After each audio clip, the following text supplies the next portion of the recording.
Hay un miedo que casi nadie se atreve a decir en voz alta. No es el miedo a morir, es el miedo a llegar viejo y descubrir que nadie va a venir, que el teléfono no va a sonar, que la mesa de Navidad va a tener una silla vacía y esa silla va a ser la tuya. Nos criaron con una promesa implícita: trabaja duro, forma una familia, sé buena persona y cuando llegues a viejo vas a estar rodeado. Pero nadie te dice que esa promesa tiene letra pequeña, que se puede cumplir cada parte del trato y de todas formas terminar solo, que se puede tener 3 hijos y que ninguno llame, que se puede tener 40 años de matrimonio y dormir junto a un extraño, que se puede tener 500 contactos en el teléfono y no tener a quien llamar un martes por la noche, cuando el pecho se aprieta sin razón aparente. Esto que vas a escuchar no busca asustarte, busca prepararte, porque hay una diferencia enorme entre la soledad que destruye y la soledad que construye, y esa diferencia no depende de la suerte. Depende de decisiones que se toman mucho antes de que el pelo se vuelva blanco. Y para entender eso, conviene empezar por una imagen que todos conocemos. Todos hemos visto la foto de la familia completa alrededor de la mesa.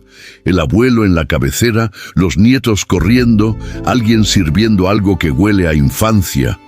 Esa imagen se vendió como el destino final de una vida bien vivida. Pero quien ha pasado tiempo real en asilos, en hospitales, en casas de personas mayores, sabe que esa foto miente más de lo que dice la verdad. Conozco el caso de una mujer que crió a 4 hijos ella sola, que trabajó 2 empleos durante 20 años para que ninguno pasara hambre. Hoy tiene 83 años y vive en una casa que sus hijos pagan entre los 4, pero que ninguno visita. Le mandan dinero, no le mandan tiempo, y ella lo dice sin amargura, con una resignación que da más miedo que cualquier grito. Preferiría que me faltara la plata y me sobrara la compañía. Del otro lado, existe un hombre que nunca se casó, que no tuvo hijos, que pasó su vida entera solo por elección o por circunstancia, según el día en que se lo preguntes. Tiene 78 años y una rutina que parece sacada de un monasterio. Café a las 6, caminata al río, lectura hasta el mediodía, una llamada semanal con un sobrino que sí lo quiere de verdad. Y ese hombre, sin familia numerosa, sin nietos correteando, está más en paz que la mujer de la mesa vacía. La diferencia no está en cuánta gente hay alrededor, está en otra parte, y esa otra parte empieza, para sorpresa de casi todos, en el cuerpo. Antes de hablar del alma, hay que hablar de lo físico, porque sin cuerpo no hay vejez digna, solo hay supervivencia. La mayoría de las personas piensan en su cuerpo como algo que van a empezar a cuidar después. Después de esta etapa del trabajo, después de que los hijos crezcan, después de las vacaciones, después de que baje el estrés. El problema es que el cuerpo no espera al después. Lleva la cuenta desde el primer día, en silencio, sin reclamos, hasta que un día empieza a pasar la factura completa, con intereses acumulados durante décadas. He visto a personas de 60 años caminar con más energía que personas de 40, y la diferencia nunca fue la genética. Fue la constancia, fue elegir subir las escaleras en lugar del ascensor durante 30 años seguidos. Fue caminar media hora todos los días, llueva o truene, sin excusas, sin esperar motivación, solamente por disciplina. Y también he visto lo contrario. Personas de 55 años que ya no pueden agacharse a atarse los zapatos sin quedarse sin aire, que dependen de alguien para levantarse de una silla baja, que perdieron la posibilidad de vivir solas no por elección, sino porque el cuerpo ya no responde. Esa dependencia física, cuando llega antes de tiempo, es una de las formas más crueles de perder la libertad, porque ya no importa cuánto dinero se tenga ni cuánta gente quiera ayudar. Un cuerpo que no responde convierte cualquier casa, por bonita que sea, en una jaula. El cuerpo no pide perfección, no pide maratones ni músculos de revista. Pide una sola cosa: que se le use, que se camine, que se estire, que no se le entregue completo al sofá y a la comodidad. Porque un cuerpo que se mueve hoy es un cuerpo que va a poder moverse mañana. Y un cuerpo que se abandona hoy es una condena que se firma sin darse cuenta, 30 años antes de que llegue el momento de pagarla. Pero cuidar el cuerpo, con ser importante, no alcanza, porque existe un tipo de vacío que ninguna cantidad de compañía ni de salud física puede llenar. Se puede estar rodeado de nietos, de hijos, de amigos, de vecinos que pasan a saludar, y sentir un hueco en el pecho que nadie más puede tapar. Ese vacío tiene un nombre y ese nombre es propósito. Cuando una persona pasa 40 años yendo a un trabajo, cumpliendo un rol, siendo necesaria para algo o para alguien de forma constante, y de un día para otro ese rol desaparece, el cuerpo sigue vivo, pero algo adentro se apaga. No es tristeza exactamente, es una especie de desorientación profunda, como estar de pie en medio de una habitación sin saber para qué se entró ahí. Conocí la historia de un hombre que fue gerente de una fábrica durante 35 años, que tomaba decisiones importantes todos los días. Cientos de personas dependían de su criterio. Su teléfono no dejaba de sonar. Se jubiló un viernes y el lunes siguiente se despertó a las 5 de la mañana, como siempre, y no tuvo a dónde ir. Duró apenas 8 meses después de eso. No por enfermedad. Los médicos nunca encontraron una causa clara. Simplemente se apagó, como una máquina a la que de repente le quitan la corriente. Y del otro lado están los que sí encontraron una razón nueva. Una mujer que después de jubilarse como maestra, empezó a enseñar a leer a adultos analfabetos en su barrio, gratis, 2 veces por semana. Un hombre que después de perder a su esposa, empezó a arreglar bicicletas viejas para dárselas a niños que no podían comprarlas. Ninguno de los dos cambió el mundo en el sentido grande de la frase, pero ambos tenían, cada mañana, una razón concreta para levantarse, y esa razón, por pequeña que parezca desde afuera, es lo que sostiene a una persona cuando todo lo demás se ha ido. Y aquí conviene detenerse en algo que casi nadie enseña, algo tan básico que se nos olvida cultivarlo.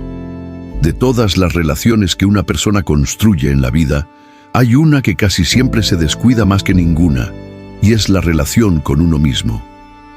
Se invierte tiempo en la pareja, en los hijos, en los amigos, en el trabajo, y se asume que uno mismo va a estar ahí siempre, sin necesitar atención, como si el vínculo con la propia mente se sostuviera solo. No es así. Y cuando llega la vejez, cuando las otras relaciones se reducen por la fuerza de la vida misma, lo único que queda con certeza es esa relación descuidada durante décadas. Hay personas que llegan a los 70 años y al quedarse solas por primera vez en mucho tiempo, descubren con espanto que no saben estar con ellas mismas. El silencio les resulta insoportable. Necesitan la televisión encendida todo el día, no por el contenido, sino porque el silencio las enfrenta con una pregunta que nunca se hicieron.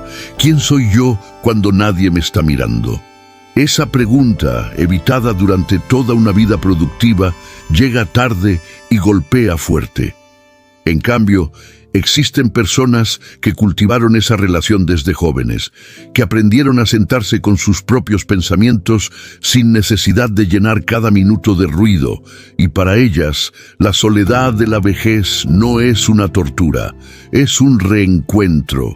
Y ya que hablamos de silencio, vale la pena distinguir entre 2 tipos que suelen confundirse. Está el silencio que asusta, el que llega cuando la casa se vació de golpe, cuando los pasos que antes se escuchaban por el pasillo ya no suenan, cuando el teléfono que antes sonaba varias veces al día ahora puede pasar semanas sin timbrar. Ese silencio duele porque llegó de sorpresa, sin haber sido invitado, sin que nadie se hubiera preparado para recibirlo. Y está el otro silencio, el que se elige, el que se practica, el que una persona aprende a habitar con gusto, porque descubrió que ahí, en ese espacio sin ruido, no hay nada que temer. La diferencia entre ambos no está en la cantidad de decibeles, está en la relación que cada persona tiene con su propia mente. Quien nunca aprendió a estar consigo mismo experimenta cualquier silencio como una amenaza, como un espejo que refleja preguntas incómodas que durante años se evitaron llenando cada minuto de tareas, pantallas y compromisos. Quien sí cultivó esa relación, en cambio, encuentra en el silencio un lugar conocido, casi un hogar, un espacio donde los pensamientos pueden ordenarse sin la urgencia constante de tener que responder a algo o a alguien. Esto se entrena, igual que se entrena un músculo, con minutos diarios de verdadera quietud, sin música de fondo, sin el celular cerca, simplemente respirando y dejando que los pensamientos pasen sin perseguirlos ni pelear con ellos. Al principio resulta incómodo, incluso aburrido, porque la mente moderna está acostumbrada a la estimulación constante. Pero con el tiempo, ese ejercicio construye una capacidad enorme, la de estar en paz, sin depender de nada externo para sentirse bien. Ahora bien, nadie llega a viejo sin heridas, eso es inevitable. Lo que sí es evitable es llegar a viejo cargando esas heridas como si fueran maletas que nunca se abren, solo se arrastran. El resentimiento tiene una característica curiosa. Se siente como si estuviera castigando al otro, pero en realidad está envenenando a quien lo carga. He conocido personas mayores que todavía, después de 30 años, hablan del hermano que los traicionó en una herencia, del amigo que los abandonó, de la pareja que se fue con otra persona, y cada vez que lo cuentan, el cuerpo se les tensa, la voz se les quiebra, como si el hecho hubiera pasado ayer. Esas personas envejecieron con el cuerpo, pero se quedaron atrapadas emocionalmente en el momento exacto de la herida. Y del otro lado, hay personas que atravesaron traiciones igual de dolorosas o peores, y que sin embargo hablan de esas historias con una calma que sorprende, no porque no les haya dolido, sino porque en algún momento decidieron que seguir cargando esa piedra no valía el peso que les quitaba en el presente.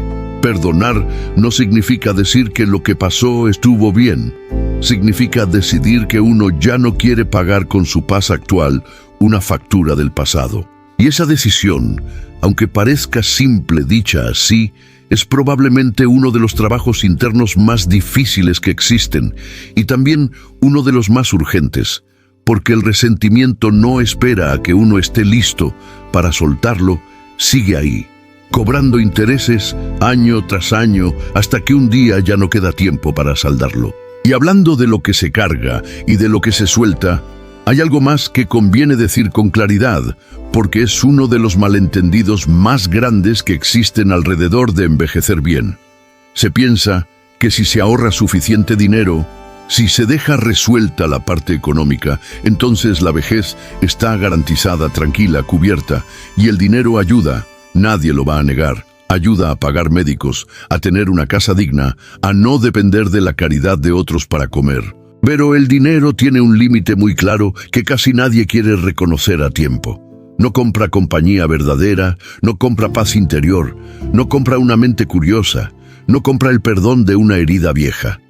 Hay historias de personas que juntaron fortunas enormes durante su vida productiva y que terminan sus días pagando enfermeras para que alguien, aunque sea por contrato, esté presente en la habitación. Eso no está mal en sí mismo. A veces es necesario y no hay nada de vergonzoso en recibir cuidado profesional. Pero hay una tristeza particular en pagar por algo que se debería tener de forma natural. Una mano que sostenga la propia por cariño y no por sueldo. Y también hay historias de personas con recursos modestos, con pensiones apenas suficientes, que llegan a la vejez rodeadas de vínculos genuinos, capaces de reírse con lo poco que tienen, capaces de sentarse a comer algo sencillo y disfrutarlo como si fuera un banquete, porque la compañía que los acompaña en la mesa vale más que cualquier menú. Esto no es una excusa para descuidar las finanzas, ahorrar y planear. Sigue siendo un acto de responsabilidad que nadie debería subestimar. Pero confundir la seguridad económica con la seguridad emocional es un error que se paga caro, porque cuando llega el momento de necesitar ambas, solo una de las dos se puede comprar con dinero. Y ya que hablamos de lo que se hereda y de lo que se transmite, hay un patrón que se repite con una frecuencia que debería preocuparnos más de lo que lo hace. Los hijos que hoy se quejan de que sus padres nunca estuvieron presentes, que crecieron con una madre o un padre siempre ausente por el trabajo, muchas veces terminan replicando exactamente ese mismo patrón con sus propios hijos. No por maldad, por costumbre, por presión económica, por no haberse detenido nunca a pensar que ese ciclo se puede romper. Y cuando esos hijos llegan a la vejez, muchas veces reciben de sus propios hijos la misma distancia que ellos mismos sembraron sin darse cuenta, no como castigo, sino como simple consecuencia. Uno enseña con el ejemplo, no con las palabras, y los hijos aprenden a relacionarse observando cómo se relacionaron con ellos. Esto no busca generar culpa, porque la culpa paraliza y no construye nada. Busca generar conciencia, porque la conciencia sí permite cambiar el rumbo mientras todavía hay tiempo de hacerlo. Si hoy se tiene la oportunidad de estar presente con los hijos, con los nietos, con la familia que se está formando, esa presencia no solo construye el presente, también está construyendo, sin que se note, la forma en que esa misma familia va a tratar a quien la construyó cuando llegue su propia vejez. Y esto nos lleva a otra verdad importante. No todas las relaciones pesan igual. Se puede tener 100 conocidos y sentirse completamente solo, o se puede tener 2 o 3 vínculos verdaderos y sentirse profundamente acompañado. La calidad le gana a la cantidad de una forma tan clara que sorprende que se nos olvide tan seguido. Una llamada corta pero sincera vale más que 10 mensajes automáticos de cumpleaños. Una visita de 20 minutos donde alguien realmente escucha vale más que una casa llena de gente que solo está de paso, mirando el teléfono. Hay un detalle que las personas mayores en paz suelen compartir. Aprendieron a valorar lo pequeño, una conversación con el vendedor del mercado, un saludo genuino al vecino, una tarde jugando cartas con alguien que quizás ni siquiera conocían un año atrás. Esas microconexiones sumadas construyen una red invisible que sostiene mucho más de lo que parece a simple vista, y esa red no se construye de un día para otro cuando ya se llega a los 70, se construye ahora, con la manera en que se trata a las personas hoy, con el tiempo que se le da a una llamada en lugar de cortarla rápido, con la costumbre de preguntar cómo está alguien y quedarse a escuchar la respuesta completa, en lugar de solo esperar el turno de hablar. Y todo esto, el cuerpo, el silencio, el perdón, los vínculos, necesita algo más para sostenerse. Y ese algo es un propósito propio, porque hay una diferencia enorme entre tener actividades y tener propósito. Se puede llenar el calendario de citas médicas, de programas de televisión, de tareas domésticas repetitivas, y sin embargo sentir que los días no tienen sentido. El propósito no es lo mismo que estar ocupado. El propósito es tener una razón que va más allá de simplemente pasar el tiempo. Cuidar un huerto pequeño puede ser propósito. Escribir cartas a nietos lejanos puede ser propósito. Aprender a tocar un instrumento a los 70 años, aunque nunca se llegue a tocar bien, puede ser propósito. Lo que convierte una actividad en propósito no es su tamaño ni su importancia a los ojos de otros.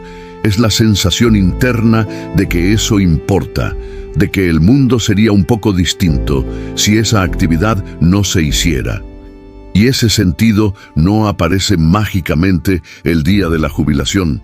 Como casi todo lo que sostiene una buena vejez, se cultiva antes. Las personas que llegan a los 60 con hobbies genuinos, con curiosidades sin resolver, con proyectos personales que nunca dependieron de un salario, tienen una ventaja enorme sobre quienes vivieron exclusivamente para el trabajo y nunca desarrollaron nada fuera de él, Porque cuando el trabajo se termina, a esos primeros les queda una vida entera de intereses esperando ser retomados, y a los segundos les queda solamente el silencio, pero esta vez el silencio que asusta, no el que se eligió. Y detrás de todo esto, debajo de casi todos los demás miedos relacionados con envejecer, existe uno que casi nadie nombra directamente: el miedo al tiempo que se agota. Ese miedo, si no se enfrenta, se disfraza de otras cosas, se disfraza de ansiedad constante, de médicos visitados por cualquier síntoma menor, de una obsesión con parecer más joven de lo que se es. Pero debajo de todo eso está la misma pregunta sin resolver: ¿qué va a pasar cuando esto se termine? Las personas que logran cierta serenidad frente al paso de los años no lo consiguen ignorando la pregunta, la consiguen respondiéndola, cada una a su manera, con sus propias creencias, sus propias certezas o sus propias dudas hechas las paces. Algunas encuentran esa respuesta en la fe, otras la encuentran en la idea de que dejaron algo bueno atrás, una enseñanza, un gesto, una forma de tratar a la gente que va a seguir viva en la memoria de otros. Otras simplemente aceptan la incertidumbre como parte del trato, sin necesidad de una respuesta definitiva, y encuentran paz en esa misma aceptación. Lo que todas comparten es que dejaron de pelear contra lo inevitable, porque pelear contra el tiempo es una batalla perdida de antemano. Y cada minuto invertido en esa pelea es un minuto que se le quita a vivir lo que sí está en las manos de cada quien. El presente tal como es, con lo que tiene y con lo que no tiene. Y hay una última pieza de este rompecabezas que casi nadie menciona, quizás porque suena demasiado simple para tomarla en serio, y es la curiosidad. No la curiosidad como pasatiempo, sino como una forma de mantener el cerebro encendido. Porque una mente que deja de preguntar es una mente que empieza lentamente a apagarse. No de golpe, sino como una vela que se queda sin oxígeno. Primero, se pierde el interés, después la atención, después la memoria, después la conexión con el presente. Y vivir sin conexión con el presente es vivir en un limbo donde los días no se distinguen entre sí y las semanas se escapan como agua entre los dedos. Conocí a un hombre mayor que leía el periódico todos los días hasta el final de su vida. No porque le importaran mucho las noticias, que muchas veces le parecían la misma tragedia repetida con nombres distintos, sino porque leer lo obligaba a pensar, lo obligaba a tener una opinión, lo obligaba a discutir consigo mismo. Y esa discusión interna, ese diálogo entre lo que leía y lo que pensaba, era su gimnasio mental, su manera de mantener la máquina encendida. No hace falta leer el periódico, se puede aprender a pintar a los 80 años, se puede aprender un idioma nuevo a los 75, se puede aprender a cocinar un plato que nunca se tuvo el valor de intentar. Lo que importa no es qué se aprende, importa que se siga aprendiendo, porque el día que se deja de aprender, se empieza a morir, no en sentido figurado, casi literalmente. Hay personas que a los 60 años dicen, ya aprendí todo lo que tenía que aprender, y esa frase, mirada de cerca, da tristeza y asombro a la vez, porque el conocimiento humano es un océano del que apenas se ha bebido unas gotas. Decir que ya se aprendió todo es como pararse en la orilla del mar y afirmar que ya se vio suficiente agua. Es una arrogancia que lleva directo a la rigidez, y la rigidez, en la vejez, es el principio del fin. Basta con mirar los árboles en una tormenta. Los que se doblan sobreviven, los que se resisten se rompen, y la mente funciona exactamente igual. Si se dobla, si acepta ideas nuevas, si cuestiona lo que siempre creyó, entonces está viva. Si se planta como una roca y se niega a moverse, entonces ya murió. Solo que el cuerpo todavía no se enteró. Y con esto en mente, con el cuerpo cuidado, la mente activa, los vínculos genuinos, el propósito propio y el rencor suelto a tiempo, Vale la pena, antes de terminar, imaginar dos vidas paralelas, no como ficción, sino como espejo de historias reales que se repiten con distintos nombres en distintas ciudades. En la primera, una persona pasa sus años productivos enfocada exclusivamente en escalar, en producir, en acumular reconocimiento y bienes. Duerme poco, posterga vacaciones, posterga amistades, posterga el médico, posterga las conversaciones difíciles con sus hijos porque ya habrá tiempo después. Llega a los 65 con una cuenta bancaria sólida y un cuerpo que empieza a fallar en varios frentes a la vez, porque nunca le dio espacio al descanso ni al movimiento. Llega también con relaciones desgastadas, hijos que aprendieron a no esperar mucho de las llamadas, amigos que se fueron cansando de una amistad unilateral donde siempre había una excusa de trabajo de por medio, y llega, sobre todo, sin haberse conocido nunca a sí misma, porque cada minuto libre se llenó de más trabajo, nunca de introspección. En la segunda vida, una persona con recursos similares, con las mismas presiones económicas y familiares, decide desde joven reservar algo de tiempo, aunque sea poco, para cuidar su cuerpo, para sostener conversaciones honestas con quienes ama, para desarrollar un interés propio que no dependa de ningún jefe ni de ningún sueldo. No lo hace perfecto, también comete errores. También descuida cosas, también hay épocas en que el trabajo se come todo lo demás, pero vuelve, una y otra vez, a esos pequeños hábitos que sostienen una vida completa. Llega a los 65 con menos dinero que la primera persona, probablemente, pero con un cuerpo que todavía responde, con hijos que llaman no por obligación, sino porque de verdad disfrutan la conversación, con una mente entrenada para estar en paz con el silencio. Las dos personas llegaron a la misma edad. Las dos trabajaron, las dos sacrificaron cosas, las dos tuvieron dificultades. Y la diferencia no estuvo en la suerte, estuvo en dónde decidieron invertir su tiempo, año tras año, en decisiones tan pequeñas que en su momento parecían insignificantes. Y esto podría resumirse en una sola pregunta, incómoda pero necesaria, que vale la pena hacerse hoy mismo, sin esperar a que la vejez llegue para improvisar una respuesta. Si mañana se perdiera todo lo externo, el trabajo, el estatus, la rutina que ocupa el día, ¿qué quedaría? ¿Quedaría un cuerpo que todavía puede moverse con dignidad o uno que se abandonó esperando un mañana que nunca llegó a tiempo? ¿Quedaría alguien capaz de sentarse en silencio consigo mismo sin desesperarse, o alguien que necesita ruido constante para no enfrentar sus propios pensamientos? ¿Quedarían personas que llamarían por cariño genuino, o solo contactos que respondieron mientras hubo algo que ganar de esa relación?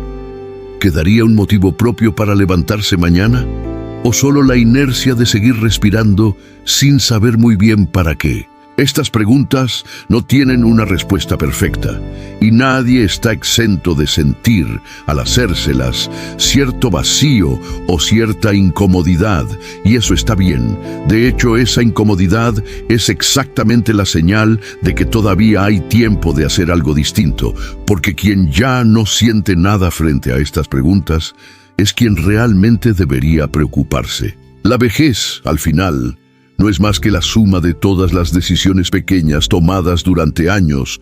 No decide de golpe quién vas a ser cuando llegues ahí, simplemente revela, sin piedad y sin adornos, quién fuiste construyendo mientras nadie parecía estar mirando. Y la parte más liberadora de toda esta verdad incómoda es que todavía se puede empezar, hoy, con lo que se tiene, sin esperar condiciones perfectas ni el momento ideal, porque ese momento ideal, la mayoría de las veces, nunca llega.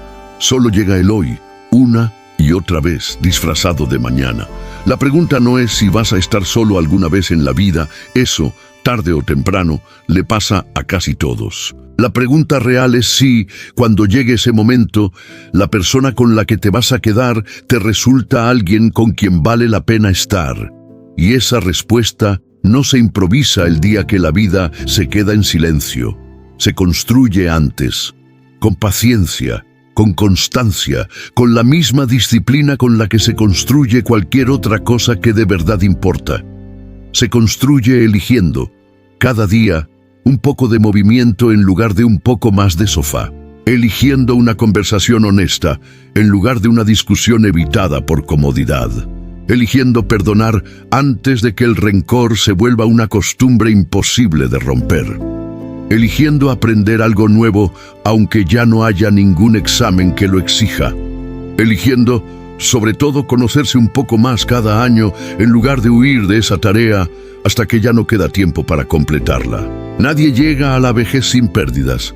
Eso es parte del trato. Lo acepte uno o no, se pierden padres, se pierden parejas, se pierden amigos, se pierde movilidad, se pierde en algún punto la energía que antes parecía infinita. Pero hay algo que no tiene por qué perderse.